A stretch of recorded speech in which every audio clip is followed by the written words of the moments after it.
Israel. Saying that name is enough to get people's attention, to cause some weird looks, or to cause a heated discussion. So many people have an opinion about Israel. Some hate it, others don't even want to recognize it, and some are just in love with it. And there are some who think that Israel, a tiny country with 8.5 million people, is responsible for as many problems in the world as you can think, especially the problems in this world. But hey, let's focus on the conflict. We have three parties here: Israel, the West Bank under the Palestinian Authority, and Gaza under Hamas. The two Palestines here are not really allied, and Israel deals with both of them separately. The Palestinian Authority in the West Bank is also backed by the Arab League and most of the Islamic world. Many states don't even want to openly support the Hamas-controlled Gaza Strip, because Hamas is an Islamist terrorist organization that was elected by the Gaza population, while some countries openly support it or at least defend it. Israel has been very much standing alone in this conflict over the last decades,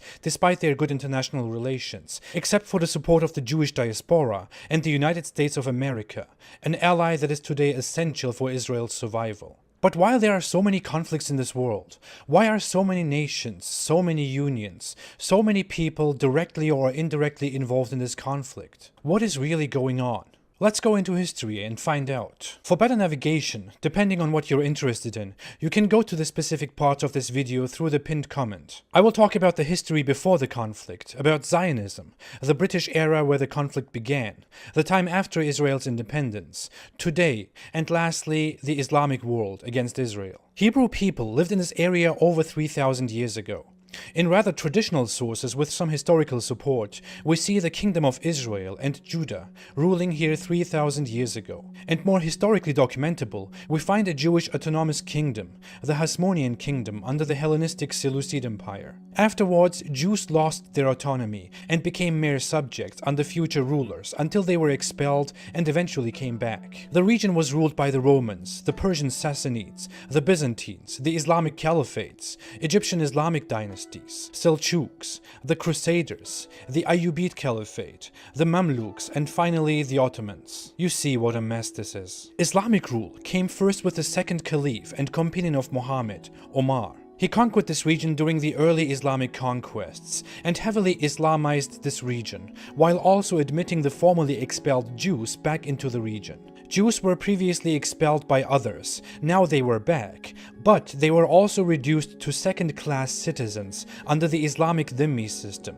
with major religious restrictions that included bans on Jews entering specific places, holy places for Jews. Jews, like Christians, were also forced to pay protection money and to wear distinct clothing that marked them as Jews, as Jewish infidels, completely in accordance with Islamic law. Jews underwent massive massacres under both Muslim rule and future Crusader rule, and found their peace slowly in the Mamluk Sultanate, and eventually in the Ottoman Empire. In the Ottoman Empire, Jews also became the absolute majority in Jerusalem, and a large minority in the region at the end of the 19th century, through migration and land purchase. But complete religious freedom was never secured, and the Ottoman Empire made heavy restrictions on Jewish immigration. In the late 19th century, an important man, Jewish Austrian journalist and activist Theodor Herzl, published a pamphlet in Germany and Austria called Der Judenstaat, the Jewish state, and formed the modern Zionist movement. In this pamphlet, he proposed the unity and settlement of Jews in either Argentine or the historic Jewish home Palestine in order to end the seemingly endless suffering of Jews under the rule of others. According to him, this newfound secular state should be non-interventionist, in alliance with Europe, militarily neutral and defensive, a state that doesn't conquer or colonize. The land should be taken, with the agreement of whoever holds the land, to rule in this land autonomously or independently, while also helping whoever gave them the land. Argentine was an option because it had a Jewish population, had a scarce population of its own, and had a lot of potential that Jews could bring out. But Palestine was preferred because it was always home to Jews and had religious cultural importance. Herzl thought that the Ottoman Sultan would agree because Jews would bring a boom to the economy. But things changed not long after. World War I broke out. Herzl had died, but his dream lived on, and it was now the British Empire that ruled over this region, not the Ottoman Empire that lost the war. The region was now practically part of the British Crown. Historically, a state or a nation seizes land in war, comes to an agreement or eliminates the previous holder, and is then entitled to the land. In this case, the British took control of the region, previously held by the Ottoman Empire, and then started making plans for it. This is where it gets a bit complicated and weird. The Brits made 3 different agreements or promises for this region before and after they captured it. The first promise was to grant this land to Hussein bin Ali, a leader in Arabia who had been invited by the Brits to revolt against the Ottomans for Arab independence. This promise was broken when the Brits gained control over the region by themselves. The second promise was the Balfour Declaration, a public declaration of support for a Jewish home, but also for the protection of the people who lived here and their rights. They thought it was possible to create a home for both Jews and Arabs. The third was the Sykes-Picot Agreement, a secret correspondence between the British and the French, in which the region would be split and annexed between the French and the British Crown. This secret agreement was revealed by the Russian Bolsheviks after the Russian Revolution. It contradicted with the promise to the Zionists and also angered all other parties, especially the Arabs, who saw this rightly as a great treason. The plan was a disaster and never came into existence, although conspiracy theorists still claim it is somehow in action. At the end of the World War, the League of Nations was formed, and regions held by the UK were now officially recognized as mandates. A mandate was an entity administered by whoever has power, in order to form new working entities in the controlled regions, or to administer them until they can become self-sufficient and independent. The UK's aim was clear: create a home for both Jews and Arabs, but also keep them close to the UK. It didn't really go very well. Initially, both Jewish and Arab authorities were installed in order to recover from the war, stabilize the economy, and have equal opportunities for the bright future of their own people. The Zionists were fine with it and started working.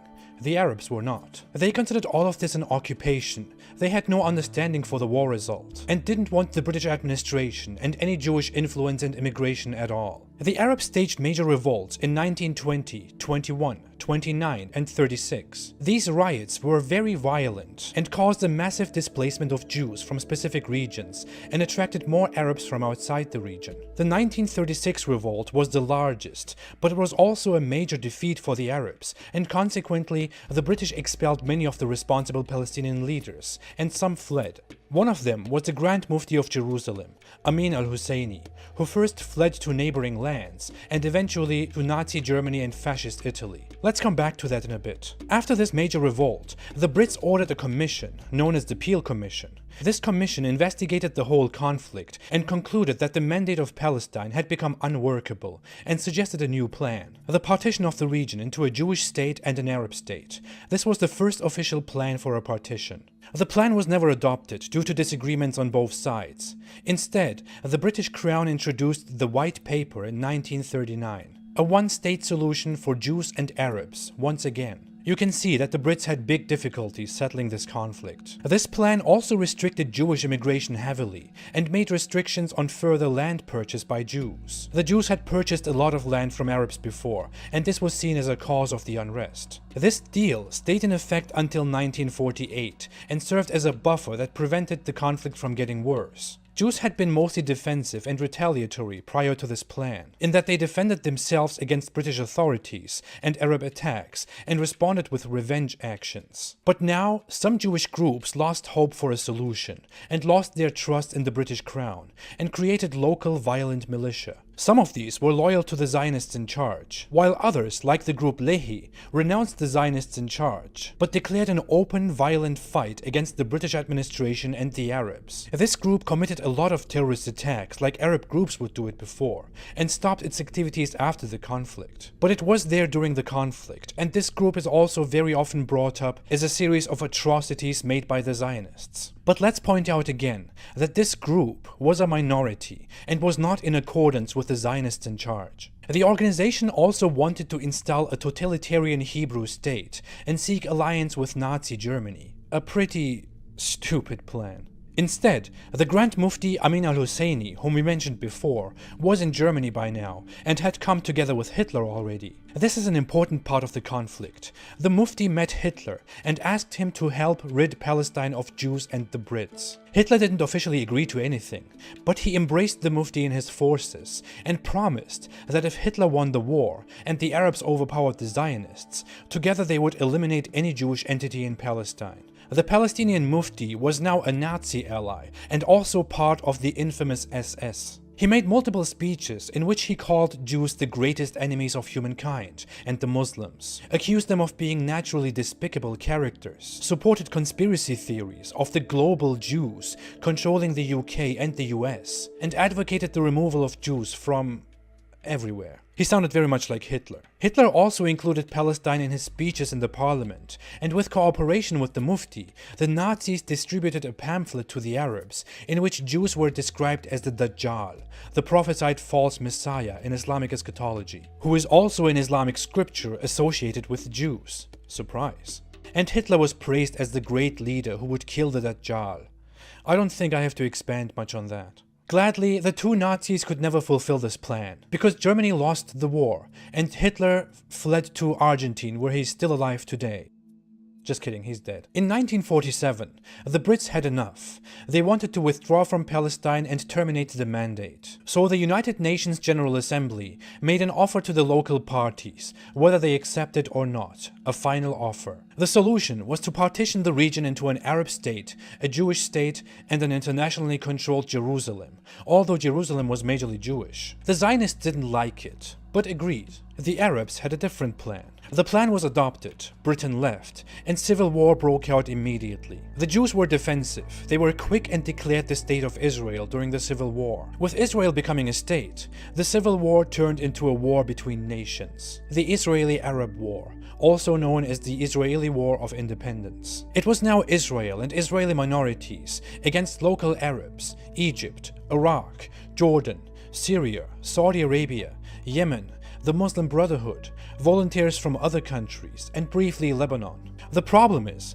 that all these Arab parties didn't really cooperate with each other because Egypt, Iraq, Jordan, Syria, and all the others had their own interests in annexing Palestine instead of creating a Palestinian Arab state, a fact that many people today choose to ignore.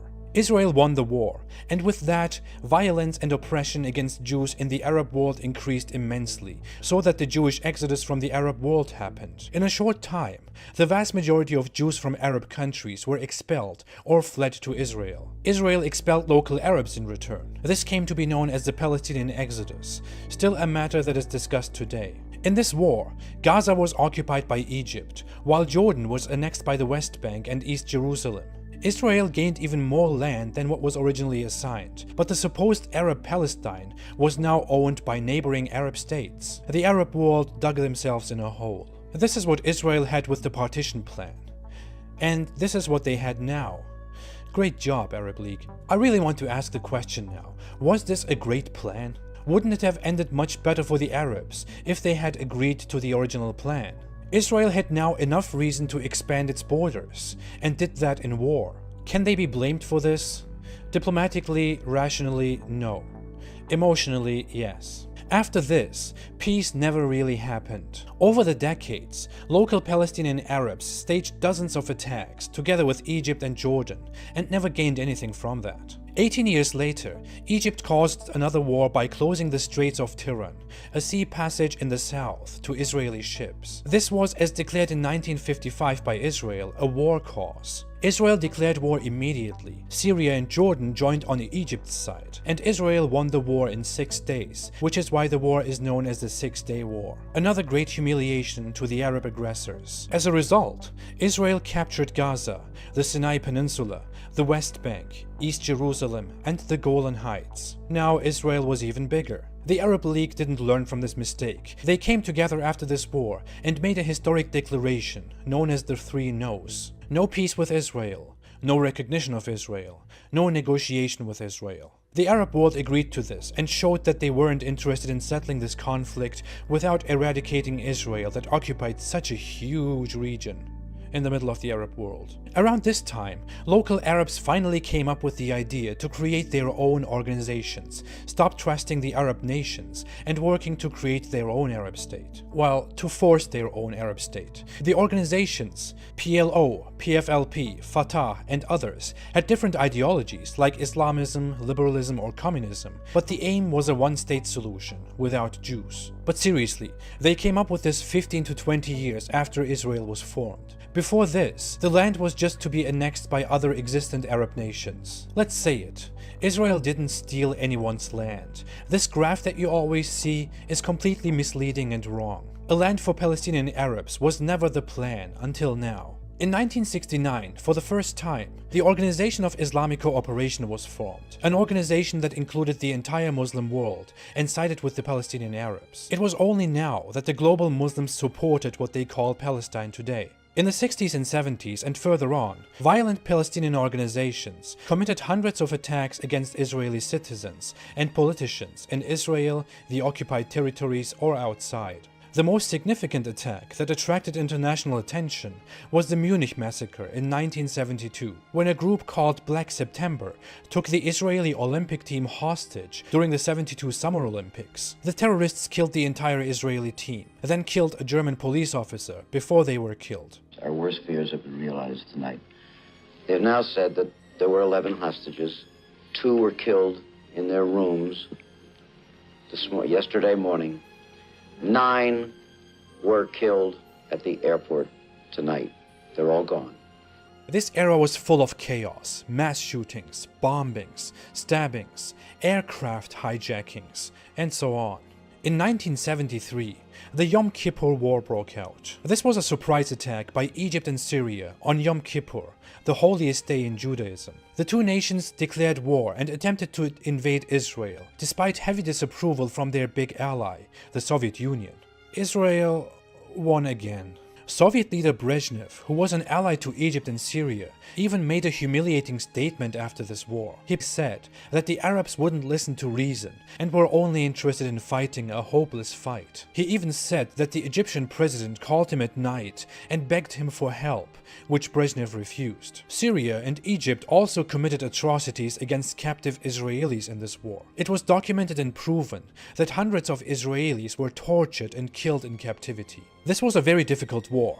Israel agreed to retreat from the Sinai Peninsula and agreed with Egypt to find a peaceful resolution for Gaza and the West Bank. Israel had occupied these regions before in wars, but never annexed them. Afterwards, Egypt and Israel made peace for the first time and came together for resolutions. This was a problem, however, because the Arab League agreed before that no one could make peace with Israel. The Egyptian president Sadat was assassinated by Islamists for making peace with Israel. In the following decades, the First Intifada was launched, a massive uprising of Palestinian Arabs against Israel in order to crush the Zionists and establish one state, an Arab state. It was extremely bloody and was suppressed. The PLO, led by Yasser Arafat, declared Palestine to be an independent state nevertheless in 1988, without having any territory. The good thing was that this declaration also recognized Israel as a state for the first time after 40 years. Around the same time, an extremist Islamist organization was formed that would become very important later,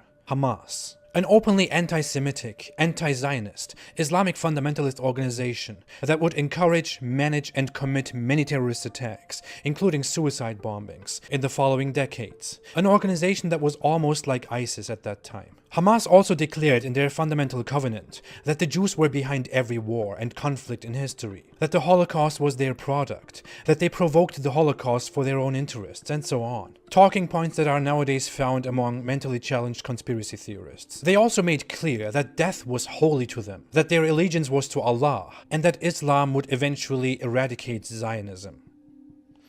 Meanwhile, the Palestinian Authority, led by the PLO, sought a different path. The Palestinian Authority entered the Oslo Accords in the 90s with Israel, where a solution was to be found, up until a summit in the year 2000. But the result was very strange. Israel offered to make peace, recognize Palestinian Authority, to free Gaza, and to give up the West Bank gradually, while also stopping or finding a proper solution to Israeli settlements in the West Bank. A great offer. What a hope for peace. Arafat, the leader of the PLO, rejected the offer and never made a counteroffer. In 2005, Israel retreated from Gaza completely. What happened instead is that Hamas took control of the Gaza Strip. The Gaza population elected a terrorist organization. Since then, Hamas has been active in a great peace process.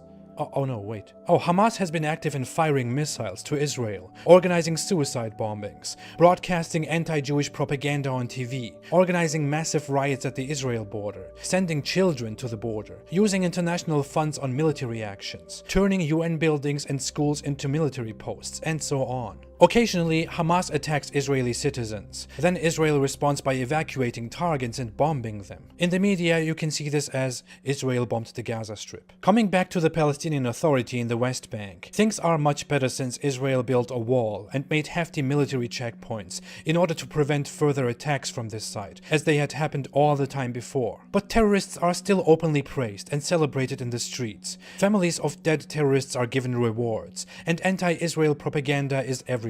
It almost looks like Palestinian Arabs don't even want peace or a state. Here is a list of times Palestinians were offered independence and peace. All of these were rejected, with no counter-offers. New talks happened, and a new one is expected soon in the next months. Israel is continuously establishing Jewish settlements in the West Bank, however, and if the conflict isn't resolved over the next decades, Israel could form a Jewish majority in the West Bank and could eventually absorb the West Bank. But the thing is, as mentioned before, Israel offered many times to give up these settlements, to come to a proper solution, to give the West Bank to Palestine. Yeah, it looks like the conflict will never end. Even if Israel came to a final agreement with the Palestinian Authority, Hamas is still ruling over the Gaza Strip. And Hamas insists on not recognizing the Palestinian Authority as their representative, on not recognizing Israel's existence, on being repeatedly impulsively violent against Israel, and pushing the same agenda: destroy the Zionist enemies. So what can we conclude about this conflict and the world? We see today that Jew hatred is disproportionately present in the Islamic world, and hating Israel and maintaining conspiracy theories is always the trend on television, even in the most secular countries like Turkey. Israel is called a terrorist state, an apartheid state. In Israel, every human, regardless of their religious or ethnic origins, has the same legal rights. Everyone can be a citizen. Every citizen can vote and be voted for, join the army, rise to the highest ranks, be successful in politics, teach, build whatever company they want to build. That is definitely not apartheid, not oppression. Outside of Israel, Gaza is no more under Israeli control. Gaza could choose to flourish and rise, but they choose to fight as if they were still a subject of Israel. World leaders who support Palestine all along find no fault in the Palestinian Arabs and fiercely criticize Israel, feeding on the global ignorance of the history of this conflict, while maintaining, without fully exposing, the still continuing Arab deal not to recognize any Israel and not to make any deals with it. Did you know that 15 countries do not allow any visitors that hold an Israeli passport? And some of them don't even accept visitors that merely visited Israel before. Where is the outrage about this? The Jewish population in the Muslim world has faded. Where is the outrage? While ideologues scream free Palestine, Palestine itself refused its independence multiple times. Where is the outrage? In global news, you hear of the Israeli violence against poor Arabs with rocks in their hands. When you see images like this, you think of courage and oppression. Here's something else to think about. What is a child doing there in a violent protest? Where is the outrage? Why is it that in every Muslim community, the Israel-Palestine conflict is brought up so that even Muslim activists from Somalia can fiercely speak about destroying and defeating Israel? Do the same people speak daily about North Korea? About Nigeria, where tribes kill civilians? About political violence in South Africa? About Turkey and Kurdistan? What unites people of a specific background and a specific faith in their hate for Israel? Can't we see that the Arab world and the Islamic world, with its collective mindset, fuels this conflict? Only recently, we have seen a major outrage around the world because the US announced to move its embassy to Jerusalem. Israel gained the right to do so half a century ago. Why would the US not recognize a majorly Jewish city annexed by Israel as the result of a defensive war as the capital of Israel? Where is the the outrage is there, it's just on the wrong side. Can't we see that on one side there is a sovereign state that has spent decades on military, on defense, on controlling borders, but also became a top contributor in science for the world? A country where Arabs have more rights than in the Arab world. While on the other side, we have two territories that contributed nothing to the world and live on donations from the world. Territories where you can't even produce anything of cultural or commercial significance because you have to be busy complaining and protesting all the time and suppressing culture and freedoms and punishing your own people. I'm kind of glad that Israel retreated from Gaza and left Gaza alone. This way everyone can see how such a territory acts. Israel has been standing loyal to the Zionist cause that Theodor Herzl introduced in his ideas of a Jewish state. Everything is clear to me. I don't need to pick a side. I can just look at it from a rational point of view and conclude that Israel has been a successful and peaceful country in the middle of troubled states where democracy and freedom is non-existent or a major failure. I don't even want to imagine what Palestine would look like if it had accepted the dozen offers for a sovereign state. We can just look at other countries in the region. Thanks for watching. If you have any issues with this episode, feel free to tell me in the comments section. If you like this video, don't forget to like, to subscribe and to share. Oh yeah, stay away from Islam.